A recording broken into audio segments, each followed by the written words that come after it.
Started off with 20 acres. I went all the way up to 120 acres in the field. This facility was bought in 2005, and originally it was set up to do all herbs. Didn't do one tomato. So we converted a lot of the houses to do tomato production. There's 54 greenhouses. We have 22 set up to do hydroponic tomatoes. We've been hearing a lot about Tina and her CSA program. Could you Okay. tell us about that?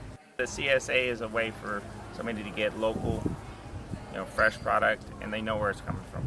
I do see that the trend is moving towards that, obviously. It just works out great. Getting local product. They're not going to Publix and getting something that's coming from Mexico or who knows where. They're getting it straight from the farm. They can come to the farm. They can see where it's grown. They can talk to me directly. It's definitely a different trend. Just take a little bit and try it out. It is a tasting tour. Smaller farmer, I don't think it's practical for them.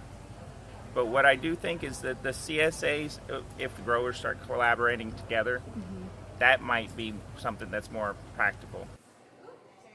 There is a future for it. It's a little bit more difficult on my end because instead of working with one big buyer who's buying a trailer load, I'm working with 200-300 different families. We have about 220 families, somewhere in there.